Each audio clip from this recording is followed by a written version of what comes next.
তোমার নাম শুনে পাগল আমার মনটা গো, নবী একবার দেখা দিও গো। নবী তোমার নাম শুনিয়া পাগল আমার মনটা গো, নবী একবার দেখা দিও গো, নবী একবার দেখা দিও গো। স্বপ্নেতে দিও গো দেখা, দেখব নয়ন ভরে গো। স্বপ্নেতে দিও গো দেখা, দেখব নয়ন ভরে গো, নবী একবার দেখা দিও গো। কিয়ামতে দিও গো দেখা, দেখব নয়ন ভরে গো, নবী একবার দেখা দিও গো, নবী একবার দেখা দিও গো। নবীর প্রেমে পাগল হইয়া ঘর বাড়ি ছাড়িলাম গো, নবীর প্রেমে পাগল হইয়া ঘর বাড়ি ছাড়িলাম গো, নবী একবার দেখা দিও গো, নবী একবার দেখা দিও গো। নারে তাকবীর। ভাই আমার, তাহলে ইসলামের বুনিয়াদ, ইসলামের মোটা মোটা আরকাম হলো পাঁচটা। কয়টা? জোরে বলেন। পাঁচটা। এক নম্বর কি বলতে পারবেন কেউ সামনে থেকে? জোরে বলেন। কালেমায়ে শাহাদাত, মানে আমি সাক্ষ্য দিয়েছি যে আল্লাহ হলেন এক আর মুহাম্মদ সাল্লাল্লাহু আলাইহি সাল্লাম আল্লাহর রাসূল এবং বান্দা। কত লোককে দেখবেন যখন ছেলে দেখতে যাবে, মেয়ে দেখতে যাবে, তো ওকে জিজ্ঞাসা করবে তোমার নাম কে, তমুক, তুমি যা করার করলে। এবার বলবে তুমি ফকিরের কলমাটা জানো? বলে কি বললাম? ফকিরের কলমা তুমি জানো? আচ্ছা বলেন তো, কালেমায়ে শাহাদাতটা কি ফকিরের কলমা? সুবহানাল্লাহ। এটা আল্লাহ এবং আল্লাহ রাসূল দিয়েছেন। তাহলে আমার আপনার কথা মতো যদি বলি ফকিরের দোয়াটা জানো, ফকিরের কলমা জানো, তাহলে ফকির হয়ে গেল কে? নবী মুহাম্মদ সাল্লাল্লাহু আলাইহি সাল্লাম। কত বড় আমরা ভুল করছি ভাই। সুবহানাল্লাহ। এজন্য জীবনে যদি কোনো ভাই বলে থাকেন তওবা করেন, আর আনেওয়ালা সময়তে এরকম কথা জীবনে বলিয়েন না গো। এবার যতটি লোক আমরা এখানে বসে আছি, ছেলে মনে করে মাফ করবেন, যদি আমি জিজ্ঞাসা করি ভাই কালেমায়ে শাহাদাতটা একটু বলেন তো কি, কয়টা লোক বলতে পারবো আমরা? কয়টা লোক বলতে পারবো? পারবো না আমরা বলতে। যদিও বলে দিই কোনো ভাই যে হ্যাঁ বলিতে পারবো, তবে কয়টা লোক তার মানে জানি? কয়টা লোক তার তরজমা জানি? এবার বলেন, যদি আমি আপনি মুসলমান বলে দাবি করছি আর কালেমায়ে শাহাদাত না জানি, আর যদিও জানি তার অর্থ মানা না জানি, তাহলে ভাই বলেন আমরা কত বড় হতভাগা মুসলমান, কত বড় আমরা ভুল করছি, পাপ করছি। এই জন্য এই সমস্ত জিনিস আমাদেরকে জানতে হবে। দ্বিতীয় নম্বর ইসলামের খাম্বা কি বলেন তো? জোরে বলেন। নামাজ কায়েম করা, সালাত কায়েম করা। কয়টা লোক আমরা নামাজ পড়ছি বুঝতে পারছেন? আর যে কয়টা আমরা পড়েছি নবীর তালিকা মতন কয়টা লোক জানি নামাজ পড়তে? যতটি লোক আমরা এখানে বসে আছি, নর নারী ছোট বড়, যদি একটা একটা করে জিজ্ঞাসা হয় ভাই আল্লাহর নবী কেমন ভাবে জীবনে নামাজ পড়েছেন একটু পড়ে দেখান তো, কয়টা লোক আমরা পড়িতে পারবো? নামাজ না নামাজ। হায় আল্লাহ, একটা গল্প মনে পড়ে গেল। একটা গ্রামে সুবহানাল্লাহ নামাজ পড়ার জন্য কোনো লোক নাই, মসজিদ খুব হাইনটা সুন্দর হয়ে মসজিদ বনা আছে, নামাজ পড়ার কিন্তু কোনো লোক নাই, কেউ নামাজ পড়ে না, এরকম লোক, এরকম গ্রাম আছে। আমার জীবনের কথা বলছি। এক জায়গাতে আমি গেছিলাম, মোটামুটি 10-12খানটা ঘর, মানে নতুন গাঁও বেঁচেছে, নাম বলবো না, না তো কোনোদিন চিনে নেবেন, আর এই মিডিয়ার জমানাতে আরো চলে যাবে। সুবহানাল্লাহ। মোটামুটি আসরের নামাজের টাইমে পৌঁছলাম, মসজিদ যদি খুঁজছি তো একটা মসজিদ নেই ওখানে, ছোটখাটো কিচ্ছু মসজিদ নেই।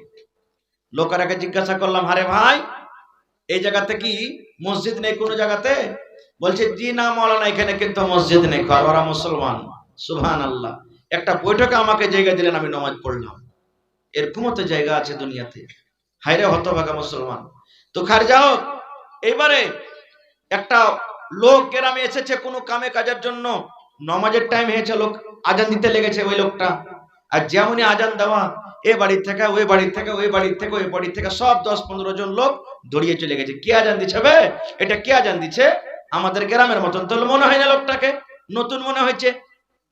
আজানের শেষে তখন লোকটা একাই নামাজ পড়লেন, সব পাঞ্জরে এলো। আসা পর তখন বলছে তোমার বাড়ি কোথায়? জি আমার বাড়ি অমুক জায়গাতে। তো ওই লোকটা বলছেন যে হারে ভাই তোমরা নামাজ কেন পড়ো না?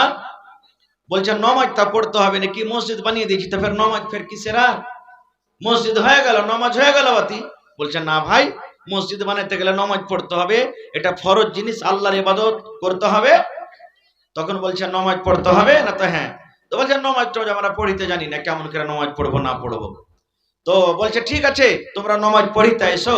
ওই লোকটা বলছেন যে নামাজ পড়িতে এসো, আমি তোমাদেরকে নামাজটা শিখিয়ে দেবো কেমন করে পড়িতে হবে। বলছে ঠিক আছে। ঠিক আছে বলে বাড়ি চলে গেল। একদিন দুদিন কাটলো, এবার কিন্তু তাও কেউ মসজিদে আসে না। দেখবেন আপনাদের এলাকাতে আছে কিনা, দেখবেন আল্লাহর রহমতে আপনারা দেখেছেন মেলায় মাইয়াতে ইমাম সাহেব বলেন এ ভাই নামাজ কেন পড়ো না, এ ভাই মদ কেন খাও, এরকম জিজ্ঞাসা করে না? এবার দেখবেন মা মারা গেছে, বাপ মারা গেছে, ভাই বেটা মারা গেছে, কাফন ছুঁয়ে মরন্তি খাটলি ছুঁয়ে কসম খাইবে আর বলবে মৌলভী সাহেব এই মরন্তি খাট ছুঁয়ে কসম খাচ্ছে জীবনে আজ থেকে মদ পান করবো না, জীবনে নামাজ ছাড়বো না। বাপ মরে গেল, মাটি দিয়ে এসে যেমন তেমনই হয়ে আছে। এরকম আছে না এই দুনিয়াতে মানুষ?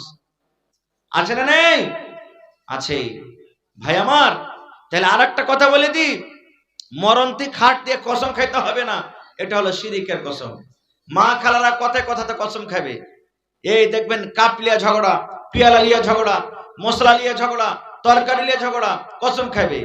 চোখের কসম করে বলি বুবুরে, এই মাসুম বাচ্চা ফেরেশতা ছেলে কোলে আছে আর কসম করে বলি মাটি ছুঁয়া কসম খাচ্ছি বুবুরে, আসমানের কসম খাচ্ছি। আর যদি কথা বলতে বলতে যদি গিরগিট খালি ঠিক ঠিক ঠিক ঠিক ঠিক ঠিক বলে দেয়, তাহলে কিন্তু দেখবেন যে হ্যাঁ দেখলি রে বাবু, দেখ ওই গিরগিট ঠিক ঠিক ঠিক ঠিক ঠিক ঠিক বলেছে, তার উপর আমাদেরকে বিশ্বাস করতে হবে না ভাই। এগুলো হলো শিরক, পাপের কাজ। তো খের যা হোক, একদিন দুদিন তিন দিন কেটে গেল, কেউ কিন্তু নামাজ পড়িতে আসে না। এবার ইমাম সাহেব, ওই গ্রামের ইমাম সাহেব বরিয়া বিস্তার নিয়ে এবার বাড়ি থেকে রওনা শুরু হয়ে গেছে। গ্রামের একটা লোক দেখে বলছেন মৌলভী সাহেব কোথায় তুমি যাচ্ছ? বলছে তোমরা কেউ নামাজ টামাজ পড়িতে আসছে না, তো তোমাকে মসজিদে থেকে আমি কি করব? তোমাকে মসজিদে আমি থাকবো না, আমি চললাম বাড়ি। গ্রামের লোক তখন আগা ঘেরা বলছে মৌলভী সাহেব তুমি থাকো, আমাদেরকে নামাজ শিখিয়ে দাও, এবার তোমার সাথে কিন্তু নামাজ পড়বো। এবার একটা লোক তখন বলছে যে মৌলভী সাহেব সর্বপ্রথম তুমি আমাকে নামাজ শিখাও। এবার আমি বাড়ি গেলাম, গোসল পানি করে আসছি। গোসল পানি করে বাড়িতে এসছে, আসার পর তখন নামাজ ওকে শিখেছে। মৌলভী সাহেব বলছেন যে এ ভাই আমি যেইভাবে তোমাকে নামাজ পড়িতে বলবো, যেইভাবে তোমাকে আমি দোয়া শিখাবো, যেইভাবে যা করতে বলবো সেইভাবে তুমি কিন্তু করিও। ইমাম সাহেব লোকটাকে বলছেন, বলছে ঠিক আছে। এবার ইমাম সাহেব বলছেন পড়ো আউযু বিল্লাহি মিনাশ শাইতানির রাজিম। এবার মৌলভী সাহেব তো বলেছেন যে আমি যেভাবে পড়িতে বলবো ওইভাবে তুমি করবে। তখন এই লোকটা বলছে পড়ো আউযু বিল্লাহি মিনাশ শাইতানির রাজিম। এবার ইমাম সাহেব বলছেন আরে ভাই তোমাকে পড়ো বলতে হবে না, তুমি শুধু বলো আউযু বিল্লাহি মিনাশ শাইতানির রাজিম।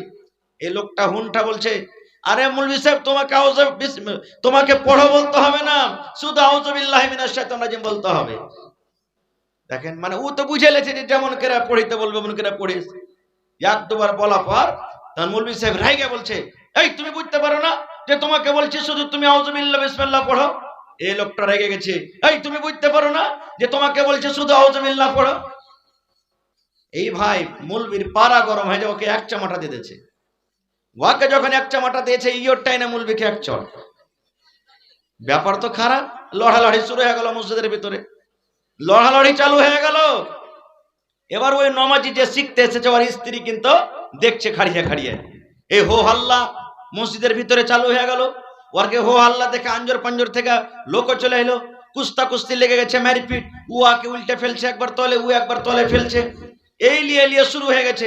গ্রামের লোক তখন একটা লোক দৌড়িয়ে এসে বলছে আরে মৌলভী সাহেব তো লড়ে গেছে, হঠাৎ কোনটা মৌলভীকে মেরে দিবে, একটা কোনটাকে আলগালো। ওর স্ত্রীটা দেখেন কত নমাজের বেটি, নমাজি দেখেন বলছে, এ ভাই তোমরা জানো না মৌলভী ওকে নমাজ শিখেছে। কি বলছে? মৌলভী ওকে নমাজ শিখেছে, ও নমাজ শিখছে এই জন্য এরকম করছে। এবার কোন রকম ওরাকে গ্রামের লোক ছুটিয়ে টুটিয়ে তখন বলছে, হাজি মৌলী সাহেব নমাজে এত ভেজাল আছে তুমি তো আগে কহনি। হ্যাঁ, যদি তুমি নমাজে এত ভেজাল আছে তুমি যদি আগে বলতে তাহলে আমি লুঙ্গি পিন্ধা আসতুম না আরো কিছু পিন্ধা আসতুম, আমি তো ভালো করে নমাজটা আমি শিখতুম। দুনিয়াতে তো এরকম মানুষ আছে ভাই আমার। রে মুসলমান, নমাজ হলো একটা ইবাদত, শুধু নমাজ পড়লে নমাজ হবে না রে বন্ধু। আল্লাহ রাসূল বলেছেন, উম্মত সাল্লু কামা রাআইতুমুনি উসাল্লি। দয়ার রাসূল বলেছেন, উম্মত রে যেইভাবে তুমি আমাকে নামাজ পড়তে দেখেছো ওইভাবে তুমি নামাজ পড়ো রে উম্মত। যেইভাবে আমি নামাজ আদায় করেছি, যেইভাবে আমি নামাজ পড়েছি, এইভাবে যদি তুমি নামাজ পড়ো তাহলে তোমার ইবাদত কবুল হবে।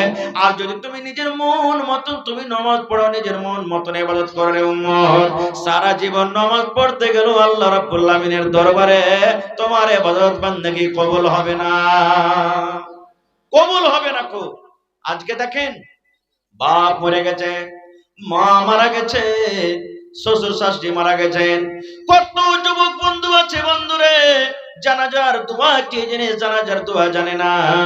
বাপ মারা গেছে, গ্রামের মন্ডল মারা গেছে, গ্রামের মৌলানা মারা গেছে, গ্রামের ভিতরে মাইয়াত হয়েছে, জানাজা হয়েছে, ইমাম সাহেবের সাথে আমরা জানাজার নামাজ আমরা পড়ি, কিন্তু জানাজা কিভাবে পড়তে হবে আমরা জানি না। আল্লাহ রাসূল বলেছেন, যে মাইয়াতে যে জানাজাতে 40টা আল্লাহওয়ালা দিনদার নেককার মানুষ শরীক হবে, যারা দিন হিসাবে নবীর তারিখে মতো জানাজার নামাজ পড়বে, ওই যদি আল্লাহওয়ালা মুত্তাকি পরেজগার হয়, আল্লাহ রাসূল বলেছেন, উম্মত রে আল্লাহ তাবারক ওয়া তাআলা সেই 40টা মানুষের কারণে আল্লাহ রাব্বুল আলামিন ওই মাইয়াতের মাগফিরাত করে দিবেন, তার জীবনের গুনাহকে আল্লাহ মাফ করে দিবেন। তো কয়টা লোক আমরা জানাজার নামাজ পড়িতে জানি ভাই মুসলমান? আল্লাহ রাসূল বলেছেন, নামাজের ভিতরে 3টা কাজ তুমি করিও না। কয়টা কাজ? 3খানা কাজ করিও না রে উম্মত। 3খানা যদি তুমি কাজ করো তাহলে তোমার নামাজ নষ্ট হয়ে যাবে, বাতিল হয়ে যাবে, শেষ হয়ে যাবে। প্রথম কাজ রাসূল বলেছেন, উম্মত রে যখন তুমি নামাজ পড়বে, নামাজ পড়ার মধ্যখানে তুমি কাকের মতন তুমি করিও না। কাক যেমন কাকের যেটা অভ্যাস, কাক যেটা করে, রাসূল বলেছেন তুমি কাকের মতো করিও না। কাক কি করে?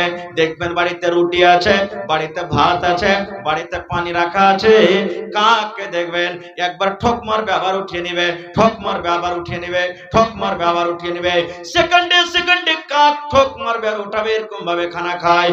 রাসূল বলেছেন, খবরদার তুমি কাকের মতো করিও না। এটা কথাটা বুঝতে পারলাম না, কেমন কথা? দেখবেন কত লোক নামাজ পড়বে, নিজের চোখে দেখা বলছি ভাই, সুবহানাল্লাহ, আল্লাহ মাফ করুক, নামাজের নিয়ম কানুন কত লোক জানে না। একটা রেকাত হয়ে গেছে, এক রেকাত হয়ে গেছে বা এক রেকাত পেয়েছে, ইমাম সাহেব সালাম ফিরে দিলে ও নামাজটা কি বাদ দিয়ে দিলে গোটটাই, আর দিয়ে তখন আবার দ্বিতীয়বার একামত দিয়ে একলাই নামাজ শুরু করবে। ও এটা জানে না যে 3 রাকাত বা 2 রাকাত বা 1 রাকাত যে ছুটলো ওইটাকে পরে পূর্ণ করে দিই। এরকম লোক আছে দুনিয়াতে, নিজের চোখের দেখা কথা বলছি। কত লোককে দেখবেন তাশাহুদে বসেছে, ও তাশাহুদে বসে গেছে, ইমাম সাহেব সালাম ফিরে দিলেন, ওকে তো সালাম ফিরতে হবে না, ওকে পরে কার নামাজটা পুরা করতে হবে, হবে না? হবে না। কিন্তু ও জানে না, ও মনে করছে যে আমি দুয়া সূরা পড়িতে পেলাম না তো ছেড়ে দিই, এবার আলাদা করে নামাজ পড়বে। কাকের ঠোক মারার উদ্দেশ্য হলো তাড়াহুড়া করে নামাজ পড়তে হবে না। এই পট করে সিজদাতে চলে গেলাম, পট করে আবার রুকুতে চলে গেলাম, এই তাড়াহুড়া করে রাসূল বলেছেন তুমি নামাজ পড়িও না।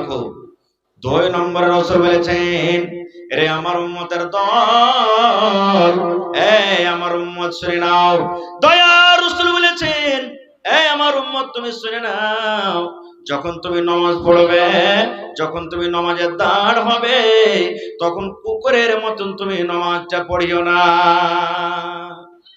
কেমন কথা? কুকুরের মতন নামাজ পড়িও না মানে? কুকুরের মতন হাত বিছায় না মানে? দেখবেন কত লোক নামাজ পড়বে, নামাজ পড়বে, নামাজ পড়ার টাইমে, নামাজ পড়ার সময়তে যখন সিজদাতে যাবে, এক নম্বর কথা এই বগলে হাত লাগিয়ে রাখবে আর এরকম ভাবে ছাটিয়ে দিবে, এক নম্বর কথা। দুই নম্বর, রাসূল বলেছেন কুকুরের মতন তুমি নিজের হাত পাকে বিছায়ও না। কত লোককে দেখবে নামাজ পড়বে, যখন রুকুতে থেকে সিজদাতে যাবে প্রথমে হাঁটুতে হাত দিবে আর তারপরে তখন ও জমিনে হাত দিয়ে তখন সিজদা করবে। কত লোককে দেখবেন এরকম ভাবে। রাসূল বলেছেন না, তুমি যখন সিজদাতে যাবে তুমি এই পায়ে তুমি হাত দিও না, খুব ডাইরেক্ট তুমি জমিনে হাত দাও আর জমিনে হাত দেওয়ার পরে তুমি কি করো, সাজদা করো। ইখতিলাফি মাসলা এখানে মেলায় কথা মেলে এরকম কথা বলছে উলামায়ে কেরাম, কিন্তু সহিহ মাসলা হলো যে আপনি যখন সিজদাতে যাবেন, সিজদাতে যাওয়ার টাইমে প্রথমে আপনাকে মাটিতে দু হাত পড়া দিতে হবে, তারপর আপনাকে সিজদা করতে হবে। তারপর রাসূল বলেছেন শিয়ালের মতন নামাজে করিও না। খুব কার মতন? জোরে বলে, শিয়ালের মতন। বলেন শিয়ালের মতন কেমন কথা? এই যে দেখবেন কত লোক নামাজ পড়ছেন, মানে চোখটা খালি এমন মন করবে শিয়ালের মতন, তাকাইবে একবার এদিকে, তাকাইবে একবার এদিকে, তাকাইবে একবার এদিকে, তাকাইবে একবার এদিকে, তাকাইবে, এই ছাকা বাঁকা করে চারিদিকে দেখবে।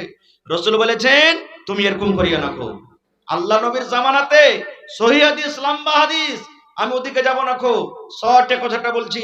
নবীজি একদিন মসজিদের এক কোণাতে বসে আছেন আর আরবি দেহাতের মানুষকে বলা হয়, যেমন আমরা দেহাতে বসবাস করি, এই দেহাতের মানুষকে আরবি বলা হয়।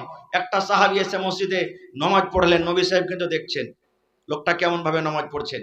নামাজ পড়ার পর এবার রাসূলকে যা বলছেন, আসসালামু আলাইকুম ইয়া রাসূলুল্লাহ। আল্লাহ রাসূল বলছেন ওয়া আলাইকুম আসসালাম। এবার রাসূল সালামের জবাব দেওয়ার পর কি বলছেন জানেন?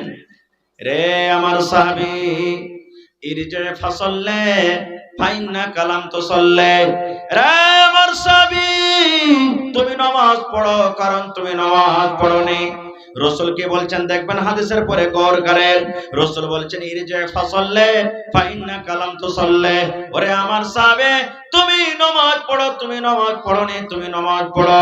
এবার সেই সাহাবী আবার মসজিদে দুবার নামাজ পড়লেন, দ্বিতীয়বার যেমন করে পারলেন নামাজ পড়লেন।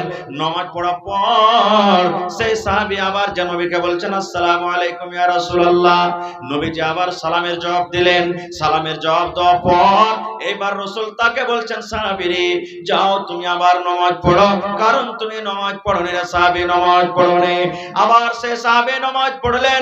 দ্বিতীয়বার নামাজ পড়ার পর দয়ার রাসূলকে যা বলছেন আসসালামু আলাইকুম ওয়া রাহমাতুল্লাহ। এবার দয়ার রাসূল বললেন ওয়া আলাইকুম আসসালাম ওয়া রাহমাতুল্লাহ। ইরজি ফাসাল্লি ফাইন্না কালাম তুসাল্লি। আমার সাহাবীর দল, আমার সাহাবী শুনে নাও, তুমি যাও নামাজ পড়ো, তুমি নামাজ পড়োনি। কয়বার হলো? যারা বলেন কয়বার হলো? তিনবার কিংবা চারবার হাদিস আছে। বারবার যাইছেন আর রাসূল বলছেন তুমি নামাজ পড়ো, তুমি নামাজ পড়োনি। এবার তিনবার কিংবা চারবার যখন হয়ে গেছে, তখন সেই সাহাবী বলছেন আল্লিমনি ইয়া রাসূলুল্লাহ।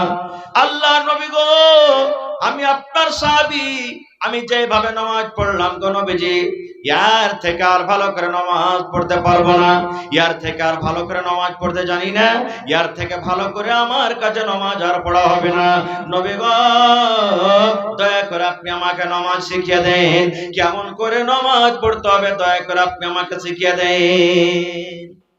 এই যুগের যদি আমরা মুসলমান হইতাম আর কোন নামাজি ভাই যদি বলে ভাই তোমার নামাজ পড়া হলো না, জি তুমি নামাজটা ঠিকঠাক করে পড়ো, হয়তো ওর সাথে ঝগড়া করবে, আর না তো তার পরের দিন থেকে মসজিদে আসবে না। খুব কত বড় নামাজি হয়ে গেছে, শিখাইতে আসছে আমাকেও, তুই কয়দিন থেকে নামাজ পড়ছিস, এরকম ভাবে লড়াই লেগে যাবে। এ কথা বলবে না ভাই রে, কে জানি ভাই ভুল হয়েছে কি সহি আছে ভাই জানি না, আমরা মূর্খ মানুষ, তো ভাই শিখিয়ে দে তো ভাই কেমন করে পড়তে হবে, এ কথা বলবে না গো ভাই আমার। তাহলে বুঝা গেল এই হাদিস থেকে সুবহানাল্লাহ, সারা জীবন নামাজ পড়ছেন, নবীর তারিকা মতো যদি আমার আপনার নামাজ না হয়, রাসূল বলছেন তুমি নামাজ পড়োনি। নবী ওই সাহাবীকে বললেন না যে তোমার নামাজ পড়া হয়নি, তুমি নামাজ পড়ো। রাসূল বলছেন তুমি নামাজই পড়োনি, নামাজ পড়া হয়নি বললেন না, তুমি নামাজই পড়োনি তুমি। ভাই আমার, তাহলে নামাজ কত বড় আহমিয়তের জিনিস। আল্লাহ তাবারক ওয়া তাআলা যখন নবীকে নামাজ ফরজ করলেন, নবীজি নামাজ নিয়ে এলেন, সময় পেলাম ওদিকে যাব পরে ইনশাআল্লাহ মিরাজের দিকে। দুনিয়াতে নামাজ এলেন, দুনিয়াতে রাসূলকে নামাজ দিয়ে পড়ালেন। জিবরিল আমিন ফেরেশতা নবীর কাছে এলেন, আসার পর ফজরের আজান হয়ে গেল। মুয়াজ্জিন সাহেব ফজরের আজান দিলেন।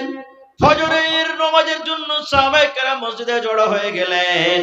এবার জিবরিল ফেরেশতা নবীর কাছে এলেন, আসার পর যেটা আউয়াল ওয়াক্ত, আউয়াল টাইম, যখনই ফজরের নামাজ ঢুকলেন ওই টাইমটাকে আউয়াল টাইম বলা হয়েছে। আল্লাহ রাসূল বলেছেন, সাহাবীরে জিবরিল ফেরেশতা মানুষের রূপে এলেন। মানুষের রূপে আসার পর আল্লাহর ফেরেশতা জিবরিল আমিন একদিনে 5 ওয়াক্ত নামাজ পড়িয়ে দিলেন।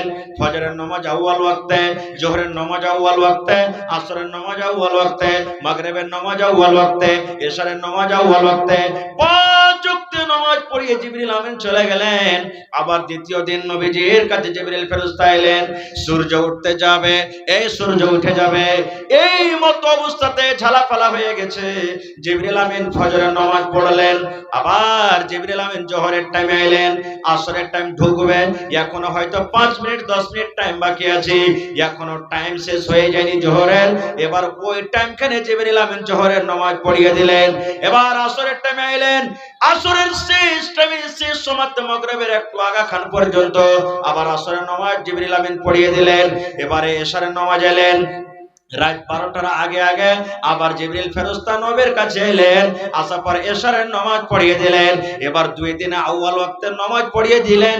এবার দ্বিতীয় দিন জিবরিল ফেরেশতা নামাজের শেষ ওয়াক্তে নামাজ পড়িয়ে দিলেন। নামাজ পড়িয়ে দেওয়ার পর এবারে নবীকে জিবরিল ফেরেশতা বলছেন, আল্লাহ রাসূল, আমি জিবরিল আমিন জিবরিল ফেরেশতা একদিন আউয়াল ওয়াক্ত নামাজ পড়ে দেখিয়ে দিলাম, একদিন শেষ ওয়াক্ত নামাজ পড়ে দেখিয়ে দিলাম। আমি যেইভাবে নামাজ পড়ে দেখালাম গো নবীজি, এইভাবে আপনার উম্মতকে নামাজ পড়তে হবে। আর এই টাইমের ভিতরে আপনার উম্মতের উপরে নামাজ থাকলো। এই আমার মায়েরা, খালারা, এই আমার ভাইরা শুনেন, আল্লাহ রাসূল বলেছেন নামাজের এত পাওয়ার, নামাজের এত দাম, নামাজের এত পাওয়ার।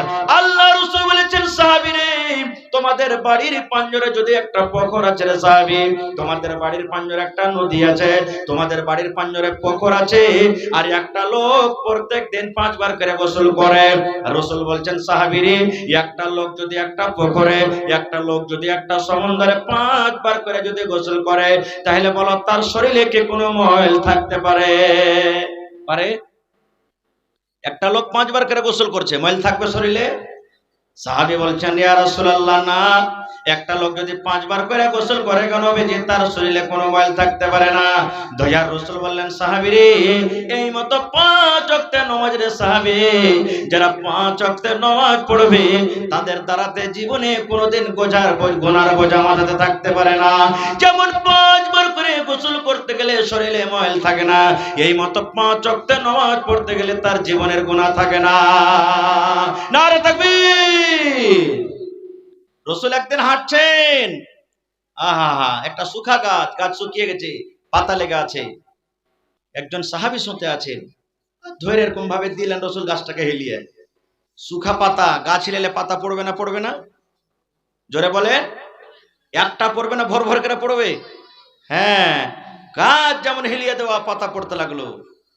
দয়ার রাসূল সাহাবীকে বলছেন, ও আমার সাহাবী, এই গাছের পাতা তুমি দেখেছো? আমি গাছটা হিলালাম, কেমন ভাবে ঝরতে লাগলো। সেই সাহাবী বলছেন, জি রাসূলুল্লাহ। আল্লাহ রাসূল বললেন, সাহাবীরে এই মতো 5 ওয়াক্তের নামাজ রে সাহাবী, যেমন গাছ হিলালাম পাতা ঝরে পড়ে গেল, এই মতো জীবনের 5 ওয়াক্তের নামাজ রে সাহাবী, নামাজ যদি তুমি পড়ো তোমার জীবনের সমস্ত আমল, সমস্ত গুনাহ যেগুলো আছে ওই গুনাহগুলো পাতার মতন তোমার ঝরে যাবে। দয়ার রাসূল বললেন, সাহাবীরে তুমি ফজরের নামাজ পড়েছো, এবার জোহরের আসা পর্যন্ত এই জোহরের মধ্যখানে তুমি যে পাপ করেছো, গুনাহ করেছো রে সাহাবী, যেমনই তুমি জোহরের নামাজ পড়েছো এই মধ্যখানের গুনাহ আল্লাহ রাব্বুল আলামিন তোমার মাফ করে দিবেন। এবার জোহরের নামাজ যখন তোমার পড়া হয়ে গেল, আবার আসর আসা পর্যন্ত এই মধ্যখানে তোমার যে যা গুনাহ হয়েছে, পাপ হয়েছে রে সাহাবী, তোমার আসরের নামাজ পড়ার কারণে আল্লাহ গুনাহ মাফ করে দিবে। এই মতো আসরের নামাজের পর মাগরিবের নামাজের আসার আগে আগে তুমি যে পাপ করেছো, গুনাহ করেছো, এই মাগরিবের নামাজ পড়ার কারণে আল্লাহ রাব্বুল আলামিন তোমার গুনাহ maaf করে দিবেন। এবার মাগরিব থেকে এশা পর্যন্ত তোমার যা গুনাহ হয়েছে, এবার এশার নামাজ পড়া মাত্র আল্লাহ রাব্বুল আলামিন তোমার গুনাহ maaf করবেন। সাহাবীরে, তুমি 5 ওয়াক্তের নামাজ পড়ে যাও, 5 ওয়াক্তের তুমি নামাজ পড়ে যাও, তোমার জীবনের গুনাহ খাতাকে আল্লাহ রাব্বুল আলামিন maaf করে দিবেন। শুধু তা নয়, এই ছাড়া আরো গুনাহ maaf হবে। বুখারী শরীফের হাদিস, মিশকাত হাদিসটা পাইবেন কিতাবুস সালাতের একবারে প্রথম হাদিস। কি হাদিস? আজকে যেমন আমরা দোকানদারি করি না? হানা বলেন দোকানদারি করি। আল্লাহ রাসূলের জামানাতে একজন সাহাবী দোকানদারি করতেন। একটা মহিলা দোকানদারি করতে গেছে, মানে খাজুর কিনতে গেছে দোকানে। তো সেই সাহাবী বলছেন ওই মহিলাকে, আল্লাহর বান্দি, তুমি খাজুর কিনতে এসেছো, তো দোকানে তো আমার খাজুর ওরকম ভালো নাই, তো বাড়ির ভিতরে খাজুর আছে, চলো তুমি বাড়ির ভিতরে তোমাকে ভালো খাজুর দেব। এবার সেই সাহাবীর কথা শুনে সেই মহিলা বাড়িতে চলে গেলেন। বাড়িতে যাওয়ার পর এবার সেই দোকানদার সাহাবী সেই বেটি ছেলেকে ধরে চুমা দিয়ে দিলেন, চুমা খেয়ে নিলেন। ওয়াপার বেটি ছেলেকে ধরে চুমা খেয়ে নিলেন। যেমনই চুমা খেয়ে লাওয়া, সুবহানাল্লাহ, আমার আপনার মতন তো ঈমান নয়। আশেপাশে দেখছি কেউ তো দেখে নিলেন, হবে কেউ তো টুকি মারেনি। যত বড় আমরা গুনাহ করি কেউ তো দেখে নিলে না, আমরা ওকে দাবিয়ে রেখে দিই নাকি? কিন্তু রে সুবহানাল্লাহ, চুমা খাওয়া হয়ে গেল, শরীর টচ হয়ে গেল, গুনাহ হয়ে গেল। এবার সেই মহিলা বাড়ি চলে গেলেন। এবার সে সাহাবী চুমা খাওয়ার পর মন খান তার ধড়ফড় করতে লাগলো। হায়রে আল্লাহওয়ালা সাহাবী, যার সিনাতে কোরআন, যার সিনাতে নবীর মহব্বত, যার সিনাতে নবীর ভালোবাসা, সে সাহাবী দোকানদারি আর করতে ভালো লাগে না, আর বাড়িতে বসে থাকতে পারে না। আল্লাহ হলো তো হলো কি, একটা ওয়াপার বেটি ছেলে, ওটা তো আমার স্ত্রী নয়, ওটা তো আমার বিবি নয়, ওই স্ত্রীটার জন্য আমাকে দেখা হারাম। আর আমি যে তাকে ধরে চুমা খেয়ে নিলাম, তার শরীরে টচ করলাম, গায়ে আমি হাত দিয়ে দিলাম, আল্লাহর এটা আমার দ্বারাতে ভুল হয়ে গেল, এটা আমার দ্বারাতে গুনাহ হয়ে গেল। সে সাহাবী দৌড়াতে দৌড়াতে দৌড়াতে দৌড়াতে দৌড়াতে আল্লাহর নবীর দরবারে হাজির। ইয়া রাসূলুল্লাহ, আল্লাহর রাসূল গো, আমার দ্বারাতে গুনাহ হয়েছে গো নবীজি, আমার দ্বারাতে ভুল হয়েছে গো নবীজি, আপনি আমাকে পাক করে দেন নবী গো, আপনি আমাকে পাক করে দেন গো নবীজি, আমার পরে দররা কায়েম করেন। আল্লাহ রাসূল, আমার দ্বারাতে ভুল হয়েছে, গুনাহ হয়েছে। যেমনই কথাটা বললাম, জোহরের আযান হয়ে গেল। আল্লাহু আকবার, আল্লাহু আকবার বলে জোহরের আযান হয়ে গেল। এবার সে সাহাবী বলছেন, এবার আমিও ওযু করলাম, ওযু করার পর সুন্নাত পড়লাম, তারপরে জামাত চালু হয়ে গেল। জামাত চালু হয়ে গেল, জামাত যখন শেষ হয়ে গেল, এবার সেই সাহাবী আবার দাঁড়িয়ে বলছেন, ইয়া রাসূলুল্লাহ, দয়ার নবী গো, আমার দ্বারাতে ভুল হয়েছে গো নবীজি, গুনাহ হয়েছে, আপনি আমাকে পাক করেন, আপনি আমাকে রজম করেন, আমি হালাক হয়ে গেলাম, বরবাদ হয়ে গেলাম গো নবীজি। এবার রাসূল শুনে তখন বলছেন, এই খেপা, যাও তওবা ইস্তিগফার করবে, যাও, চলে যাও।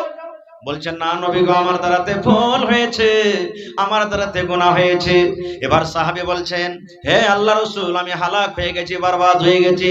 দয়ার রাসূল বললেন, সাহাবী রে, কি তুমি গুনার কাজ করেছো, কোন এমন আমল করেছো, কথাটা বলো। এবার সে সাহাবী বলছেন, ইয়া রাসূলুল্লাহ, আল্লাহ নবী গো, আমি আপনার সাহাবী, একটা বেটে ছেলেকে ধরে আমি চুমা দিয়ে দিয়েছি গো নবীজি, আমি একটা নারীকে ধরে চুমা খেয়েছি, তার শরীরে হাত দিয়েছি, তার শরীরকে আমি টচ করেছি, এটা আমার জন্য গুনাহ হয়েছে, পাপ হয়েছে গো নবীজি। বলছে, হুজুর, আমি একটা বেটি ছেলেকে ধরে চুমা দিয়ে দিচ্ছি, আমার দ্বারাতে এটা গুনাহ হয়ে গেছে। এবার রাসূল তখন বলছেন, সাহাবীরে, একটা বেটি ছেলেকে তুমি চুমা দিয়েছো না? তো হ্যাঁ। তুমি আমাদের সাথে নামাজ পড়োনি? বলছে, জি, নামাজ তো পড়লাম। জামাতে নামাজ পড়েছো? রাসূল বলছেন সাহাবীকে, জামাতে নামাজ পড়েছে তুমি আমাদের সাথে? যে নামাজ তো পড়লাম।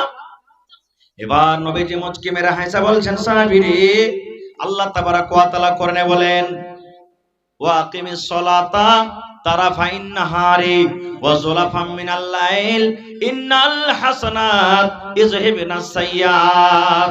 আল্লাহ তাবারক ওয়া তাআলা বলেন, আরে দুনিয়ার মানুষেরা, তোমরা শুনে নাও, ওয়াকিমিস সালাতা, তোমরা নামাজ কায়েম করো, তারাফা ইন্নাহারে, দিনের দুই কিনারে, মানে 5 ওয়াক্তের তোমরা নামাজ পড়ো। দিনের দুই কিনারা মানে এদিকে ফজর থেকে নিয়ে এশা পর্যন্ত 5 ওয়াক্ত নামাজ পড়ো।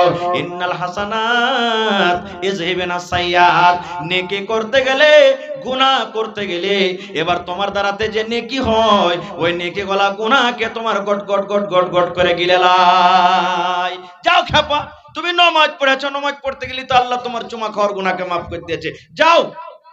তাহলে ভাই এই চোয়াকে বসে যেন না কাল থেকে মুলবি হয়ে গেছে রে, নামাজ পড়বো, যে বেটি ছেলে আসবে ধরে ধরে চুমা দুবার নামাজ পড়ো, নামাজ মাফ হয়ে যাবে না। এরকম এক একটা ভুল হয়ে গেছে, আলাদা কথা, জেনে শুনে কিন্তু এরকম ভুল করবেন না। তাহলে বুঝলেন নামাজের পাওয়ার কি, এরকম গুনাহ আল্লাহ তাবারাক ওয়া তাআলা মাফ করে দিবেন। আরেকটা শুনেন নামাজের পাওয়ার। माइक में थोड़ा आवाज बढ़ाइएगा, हो आवाज घटा दिए हैं लगता है। নমাজের পাওয়ার আর কি, এটা বুখারী শরীফের হাদিস। আল্লাহর রাসূল বলেছেন, ভালো করে শুনবেন ভাই, মজার হাদিস। আল্লাহ নবীর রাসূল বলেছেন, বনি ইসরাইলে এক আবেদ ছিলেন। কি ছিলেন? আবেদ, ইবাদত করনে वाला নেককার মানুষ। বলছেন না গ্রামে আমি থাকবো না, গ্রাম থেকে বাইরে চলে যাব। কোথায়? ওই জঙ্গলে চলে যাব, আর জঙ্গলে যাওয়ার পর ওখানে ইবাদত বান্দেগি করব, গ্রামে থাকবো না। এবার ওই আবেদ আল্লাহওয়ালা গ্রাম থেকে বাইরে জঙ্গলের ভিতরে একটা মসজিদ তৈরি করে, মসজিদ বানিয়ে, ইবাদতখানা বানিয়ে ওখানে ইবাদত বান্দেগি শুরু করে দিয়েছে। এবার ইবাদত করেন করেন করেন, বাড়িতে কিন্তু তার বুড়ি মা আছে। ওই আবেদের বাড়িতে বুড়ি মা আছে। সুবহানাল্লাহ। দেখবেন বাড়িতে ছেলে পাটনা গেছে, দিল্লি গেছে, কলকাতা গেছে, মার কিন্তু মনটা না থাকে। মা মাঝে মাঝে বলে, আল্লাহ আমার ছেলেটা কখন বাড়িতে আসবে, কখন তার মুখ দেখতে পাবো, কখন তার চেহারা দেখতে পাবো, কখন গল্প করতে পাবো। এরকম মার দিল টানা থাকে না, থাকে না?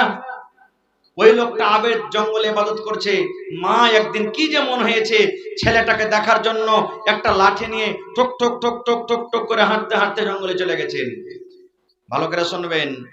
এবার যে টাইমে মা জঙ্গলে গেলেন, ওই টাইমে তার বেটা, ওর বেটার নাম হলো কি, জুরাইজ। বেটার নাম কি? জুরাইজ আবেদ নামাজ পড়ছেন। জুরাইজ আবেদ নামাজ পড়ছেন। এবার মা বলছেন বেটাকে, বেটারে মা এসেছে রে ধন, রে আমার কলিজার টুকরা সন্তান জুরাইজ, বেটারে এসো তুমি আমাকে একবার কথা বলো, আমি তোমাকে একবার জি ভরে দেখবো, একবার তোমার সাথে কথা বলবো রে ধন, এসো তুমি আমার সাথে কথা বলো। আমি মা কত কষ্ট করে এসেছি, মা আমি কত কষ্ট করে তোমার সাথে দেখা করতে এসেছি রে ধন, এসো এসো তুমি আমার সাথে একবার কথা বলো। এবার জুরাইজ যখন মায়ের কথাটা শুনলেন যে আমার মা আমার সাথে দেখা করতে এসেছে, এবার জুরাইজ তো ওই টাইমে নামাজ পড়ছেন, আল্লাহকে বলছেন, জুরাইজ আল্লাহ আমি তোমাকে ডাকছি, এদিকে আমার মা আমাকে ডাকছে, আল্লাহ কার কথা শুনবো? কার কথা শুনবে? জি ভাই, নামাজ পড়িতে পড়িতে যদি আপনাকে ডাকে আপনার মা, আপনার বিবি, আপনার স্ত্রী যদি আপনাকে ডাকে, আপনি নামাজ ছাড়বেন না নামাজ পুরা করবেন? জোরে বলেন, জোরে বলেন না। আমরা নামাজ পুরা করব নাকি? এবার রাসূল বলছেন যে মা ডাকছে, বেটারে আয় তুই আমার সাথে একবার দেখা কর। কিন্তু জুরাইজ নামাজ পড়ছেন, আর নামাজে বলছেন, আল্লাহ কি করব, মা আমাকে ডাকছে আর আমি তোমাকে ডাকছি, আল্লাহ কার কথাটা শুনবো? এই ভাবা চিন্তা করে জুরাইজ মনে মনে বলছেন, রব্বুল আলামিন মা আমাকে ডাকছে আর আল্লাহ আমি তোমাকে ডাকছি, যদি আমি নামাজ ছেড়ে আল্লাহ জি তোমার নামাজ, তোমার ইবাদত বান্দেগি ছেড়ে মায়ের সাথে যদি দেখা করে, হয়তো আল্লাহ তুমি নারাজ হয়ে যাবে, হয়তো আল্লাহ তুমি আমার পরে নারাজ হয়ে যাবে। না না না, আমি নামাজ পড়বো, নামাজকে আমি মোকাম্মল করব, নামাজ পড়ার পর আমি মায়ের সাথে দেখা করব। ওয়ার্কের নামাজ তো আমাদের মতন নামাজ নয়, এই ঝটপট ঝটপট করে পড়লাম আর শেষ হয়ে করে দিলাম। নামাজ চালু করেছে তো চলছে, 2 ঘন্টা 4 ঘন্টা 5 ঘন্টা লম্বা লম্বা নামাজ। মা বসে থেকে থেকে খাসতে গেল, বলছেন না বেটা দেখা করবে না। সেদিন কিন্তু মা ঘুরে চলে গেলেন, মা ঘুরে চলে গেলেন। আচ্ছা 1 মিনিট হাদিসটা খালি বলে দিই আমি। ভাইরা আমার, তাহলে আল্লাহ বাচ্চা রাখে, ইনশাআল্লাহ এই বিষয় নিয়ে কোনোদিন আলোচনা করব।